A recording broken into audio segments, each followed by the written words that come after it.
Hi guys, welcome to Chicago Reacts. I'm Sonya the Thespian, and today we will be reacting to The 5 Worst Pandemics in History by Matthew Santoro, suggested by your generic toxic fan base. Uh-oh, I'm a little nervous because we just got over a pandemic and I'm still fresh, man. Not got over, but to be honest, like... we're still getting over it, so I'm a little nervous about this. Okay, but anyway, before we start that, if you guys can like and subscribe our channel, we will love it. Chicago Reacts, we have a lot of videos on there. Even put some suggestions down there in the comment box if you want us to react to some videos, or we're down for it, so I'm ready for them. So let's start this video. I'm a little nervous about this.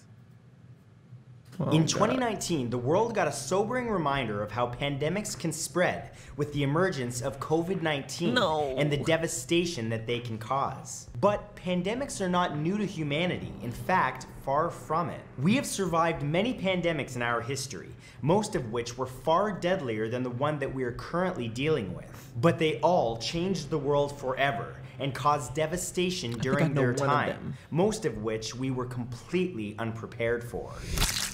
True facts. Here are the 5 worst pandemics in history.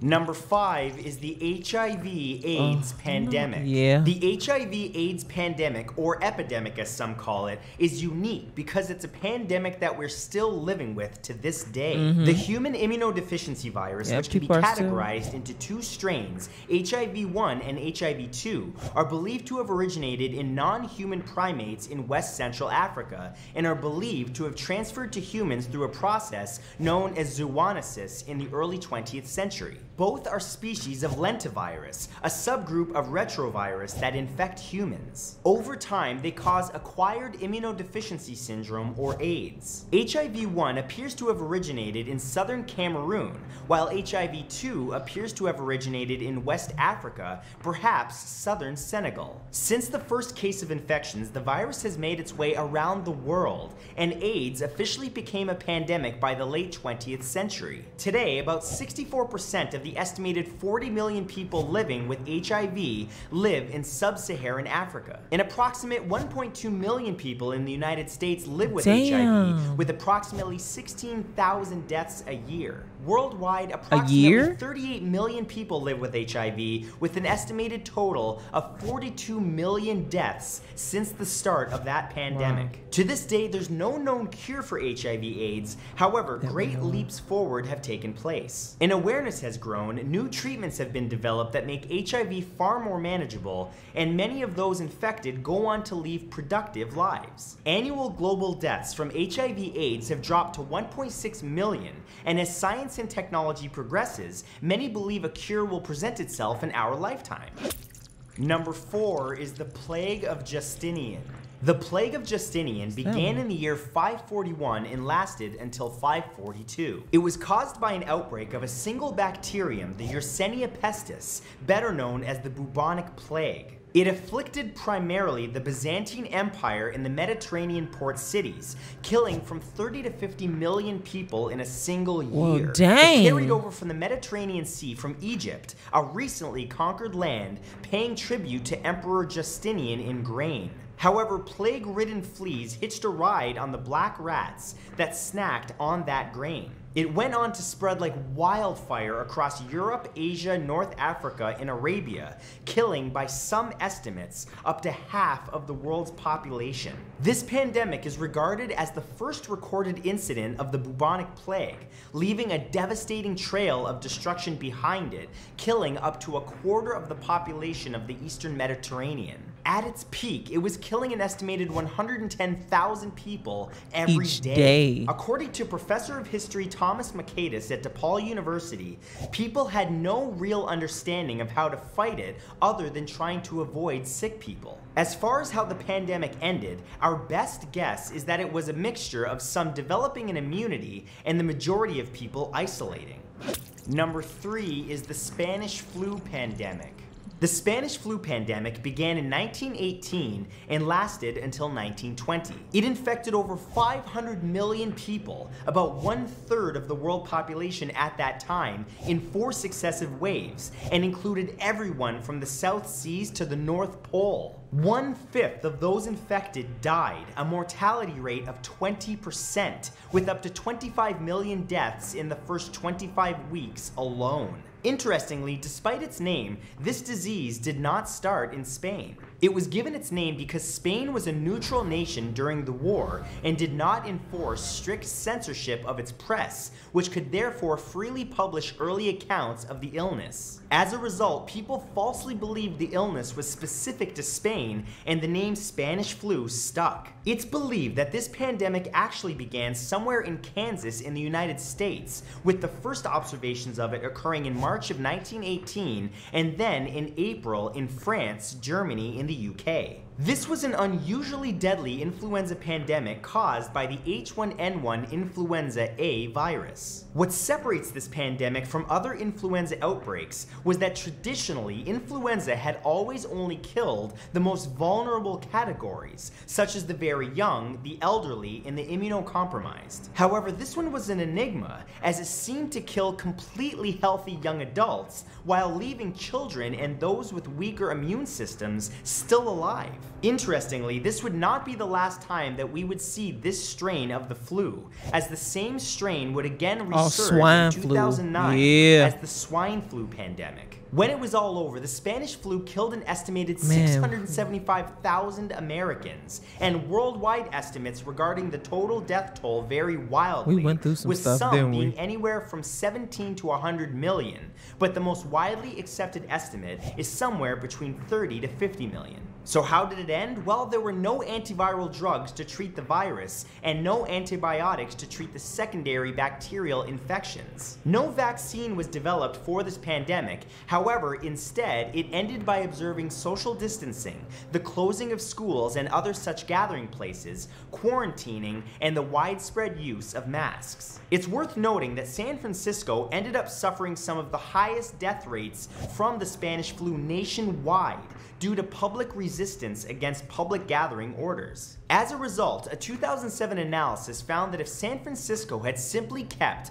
all of its anti-flu protections in place through the spring of 1919, it could have reduced deaths by 90%.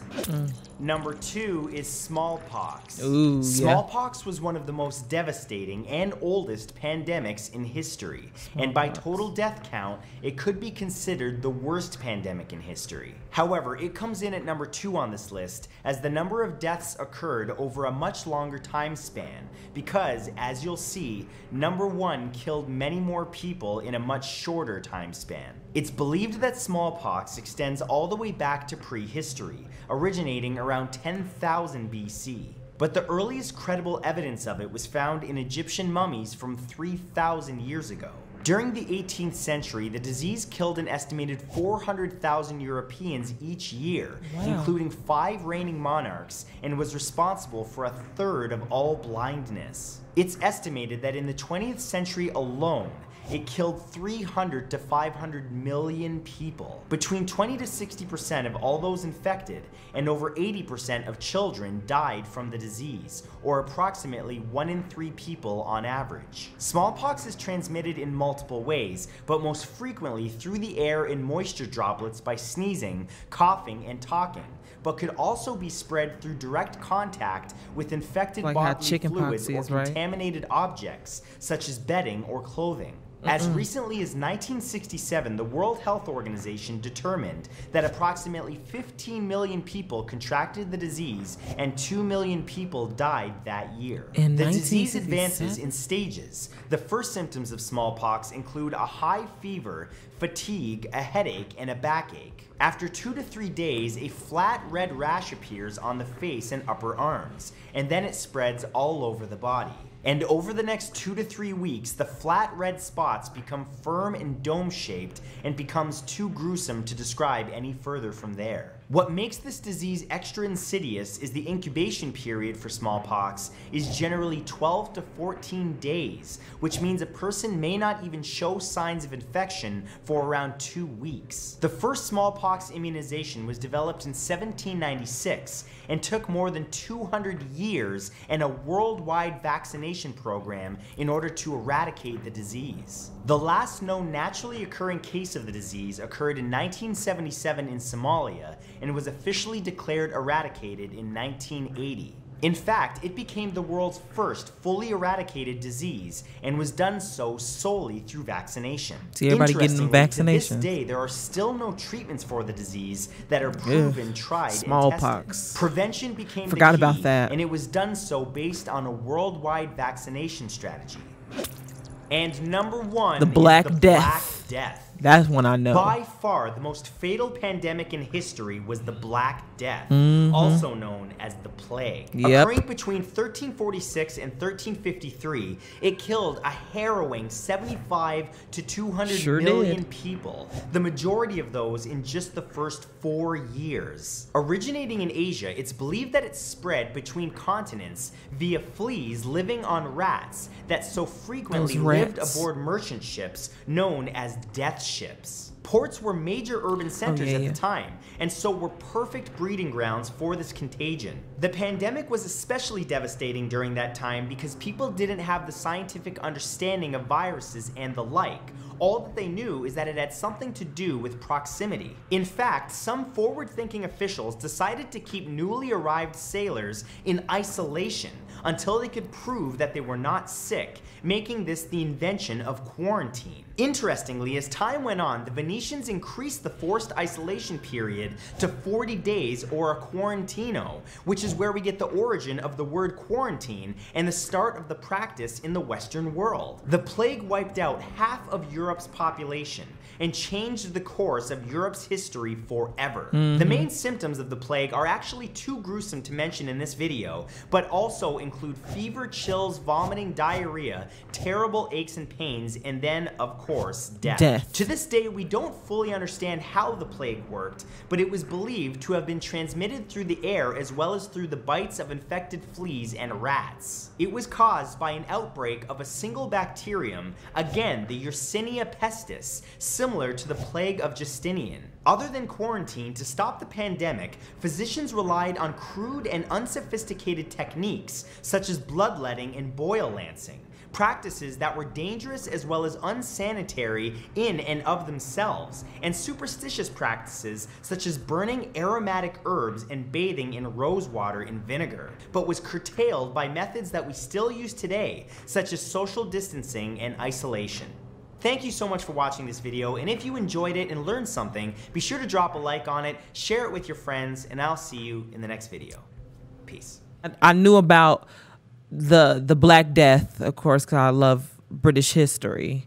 So I learned a lot about that. You know, a lot of movies are, you know, the plague, you know about that. But that's very interesting, like, to learn. I knew about smallpox. I didn't know about those other ones, or like I've briefly heard about them, but didn't really kind of dive into. So it was very interesting to learn about those things, especially now that we're going through a pandemic, you know, now, and knowing that the people, you know, it took a while for these vaccinations to be developed to help, help us through them, so it's nice to know that now we have the technology that is faster for vaccinations to get created. We probably would have had something beforehand if we would have been able to catch it or catch on to it quick enough. But it's just, it's a very interesting video to watch. I really like that one.